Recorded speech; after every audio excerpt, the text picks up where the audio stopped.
Hello from Sydney, and welcome to the Proof of Concept podcast, where we explore real life use cases from the field and discuss some of the hottest questions in the field of data science and AI today. And as always, I am your host, Grant Case, Director of Sales Engineering here for Data IQ and ANZ. And as always, is my co host up there in Singapore. Hello, Alex Hubert. Hey Grant, how are you? I'm jazzed and pumped for today because let's get ready to rumble. Today is all about the data science language breakdown. So let's get lots of comments coming on this one. Yeah, So I would today we're expect going so. to we're going to be talking about, you know, the data science languages and how we typically break those down. So let's kind of introduce the participants and what is the cool stuff we can do with the technology, Alex?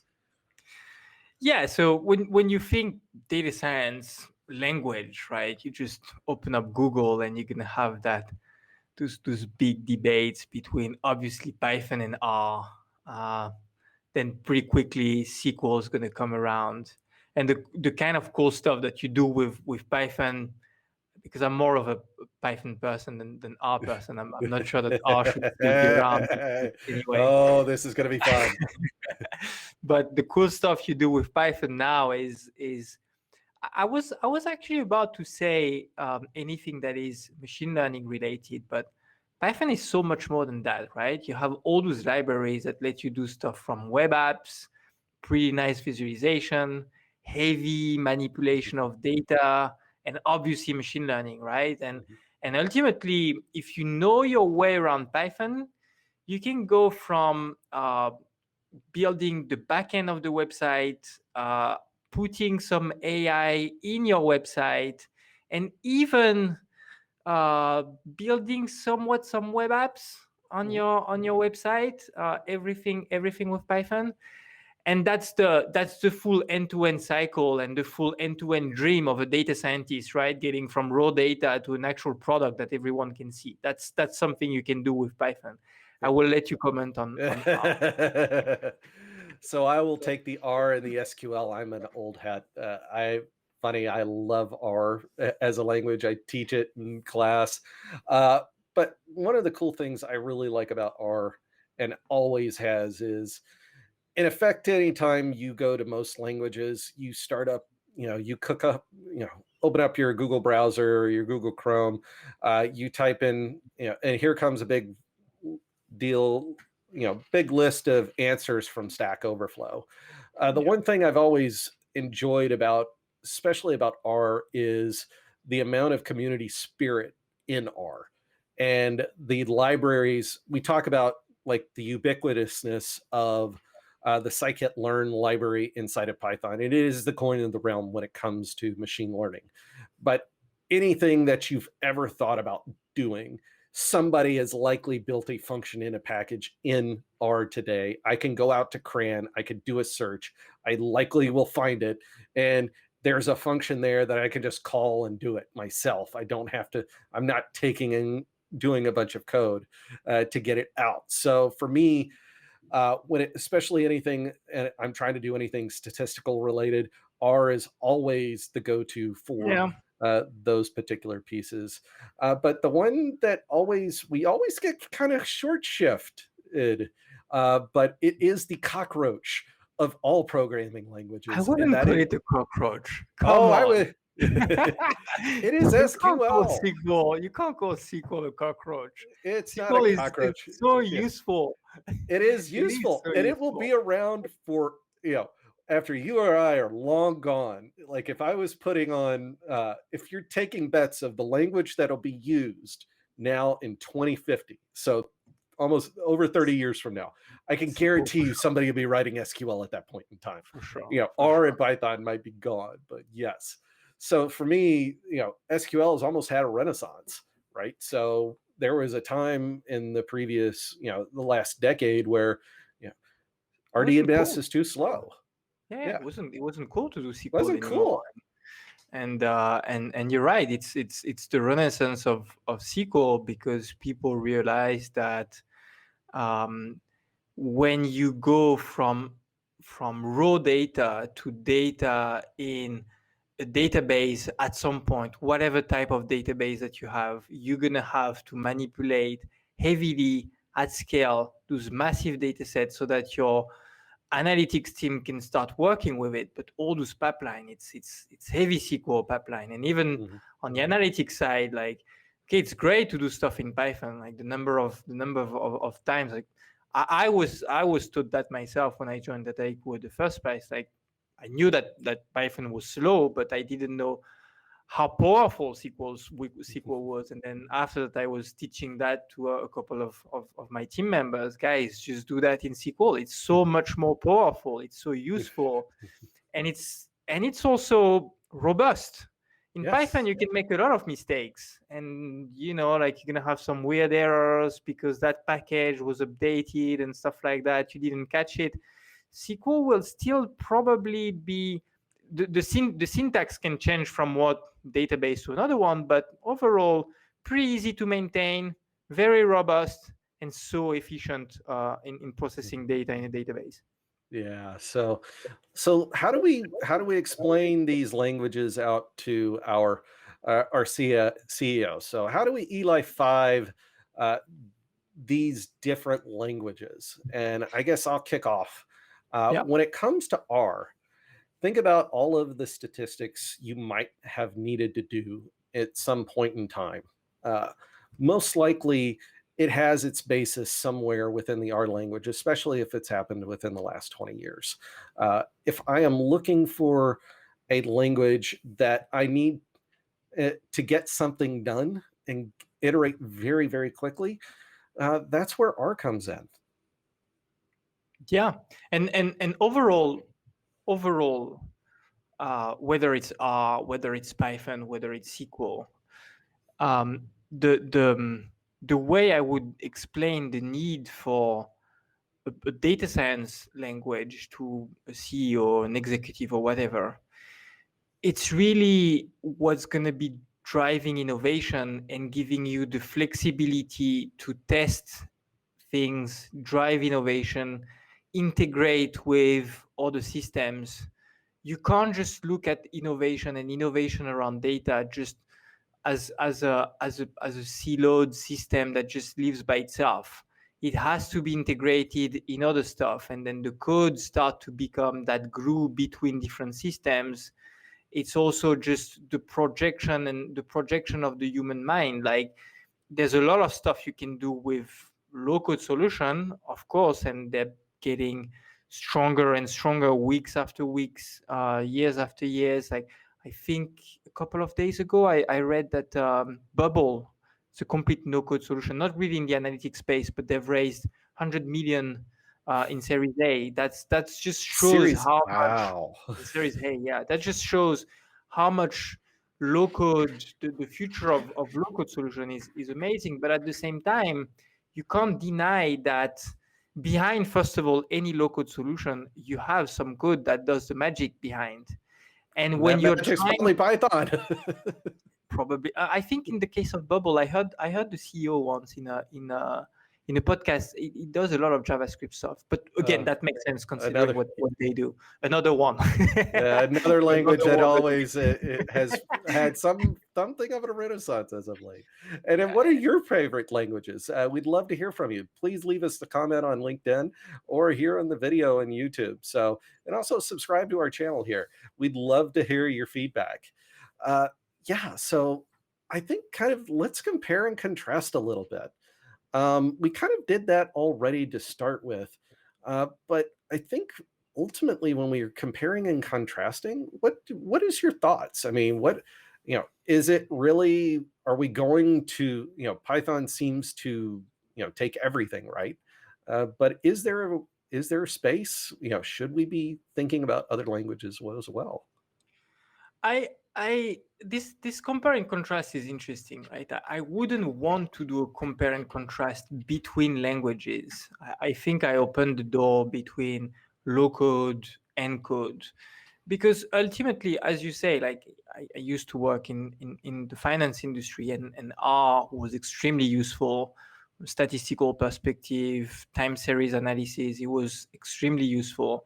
And comparing different languages amongst themselves is not exactly fair, because you're going to use a language for a different purpose. If you want to do some, once again, heavy data manipulation at scale in database, that's going to be SQL. If you want to do something that is much closer to the customer, to the end user, probably you're going to be using JavaScript. If you want to have that Swiss Army knife that does a little bit of everything and a lot of machine learning, you're going to be using Python. All of them have their different purposes. Now, the real compare and contrast is, what do you want people to do in your organization? Do you want them to drive complex use cases, complex innovation? And in that case, at some point, you need to quickly realize that low-code solution probably won't be able to bring you to the next level. Again, it depends on the use case, depends on what you're trying to do. But at some point, you're going to need the expertise and the flexibility that a complete code framework give you. But otherwise, a low-code solution is completely fine. You can do a lot of stuff. You can do a lot of stuff with a low-code solution. So the real question to me, the real compare and contrast is low-code or no-code.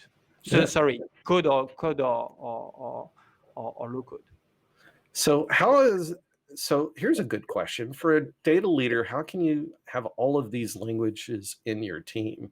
I mean, aren't we ultimately, when we're talking about this, we always like to talk about how do you save money, make money, improve the customer experience, Yeah. especially if you're starting to, manage these multiple languages within one team or one organization. Ultimately, are you going to be increasing the cost associated with it? You might increase the complexity, obviously. Like if you Mhm. have some people coding in R, others coding in Python. And I was talking earlier on of the need to integrate different systems together. Well, you can guess that if one is coded in Python, the other one in R, at some point it's going to be complicated for the two pipeline to be reconciled. There's good solution for that, like that Dataiku, for instance.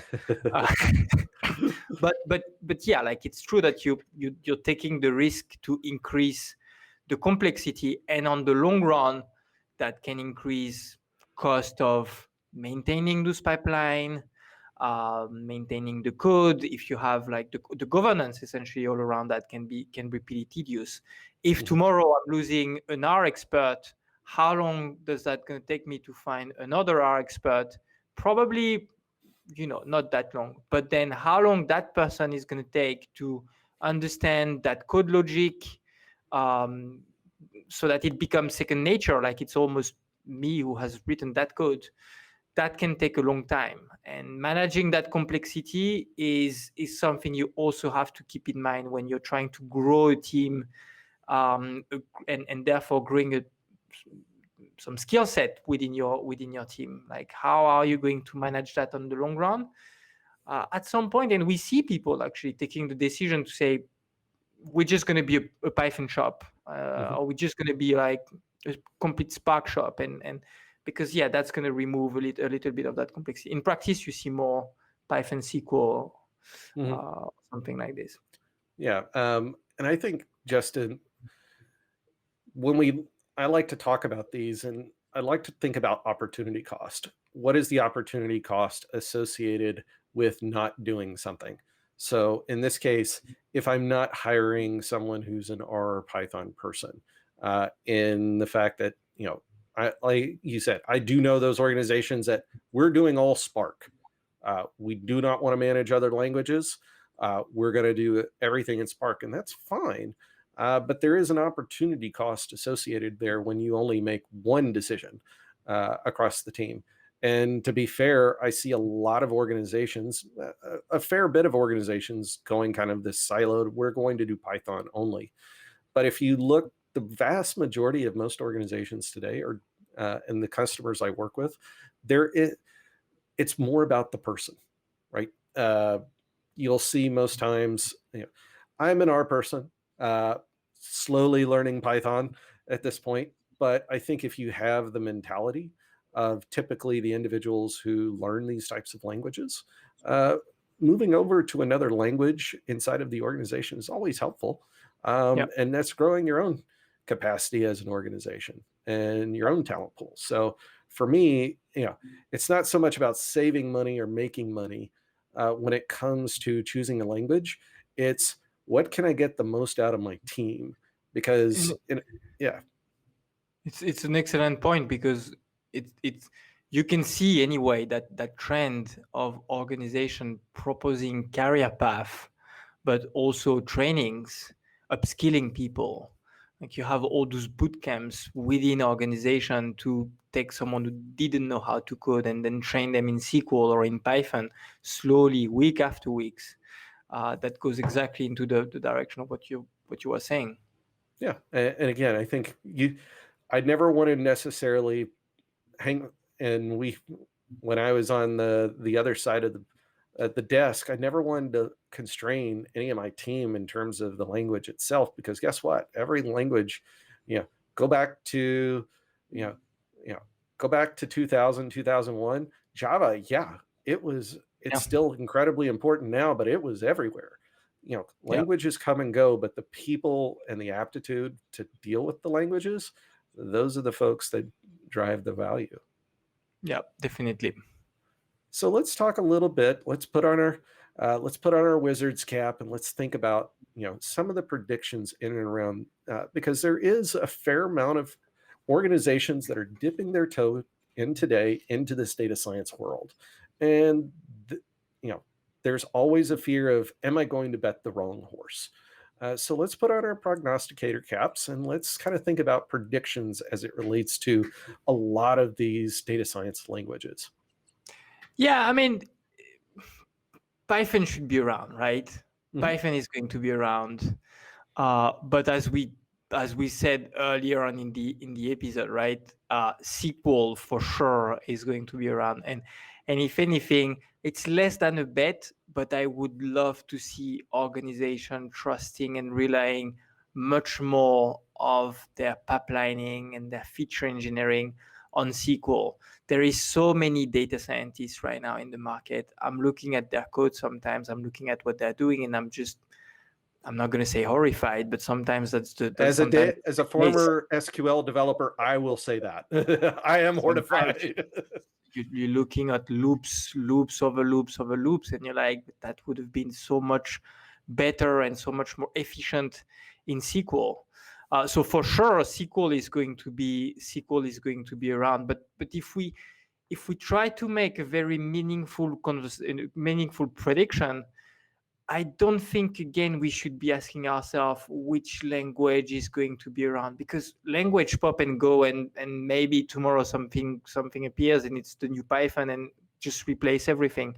However, um, I think you're going to see more and more very powerful low-code solutions on the long run Mhm, that are going to challenge the way we even think of innovation, the way that data scientists, data engineer are looking at their job right now.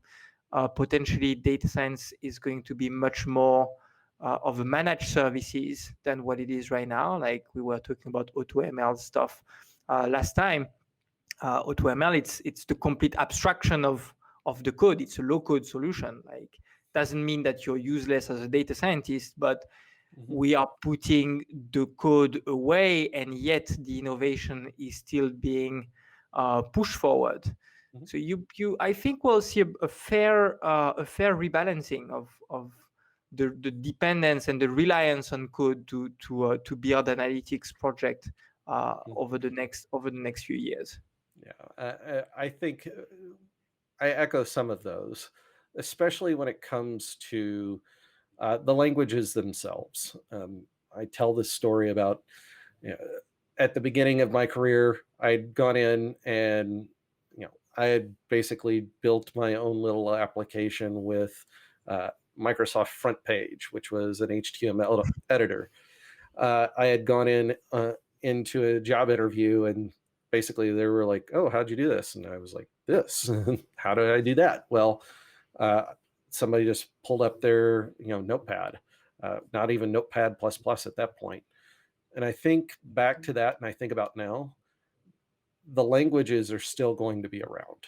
Uh, the question will be how much of it is being used. To your point, low code and no code solutions, especially in data science, are getting really scary good. Yeah. So the amount of code I might need to write is actually going to shrink.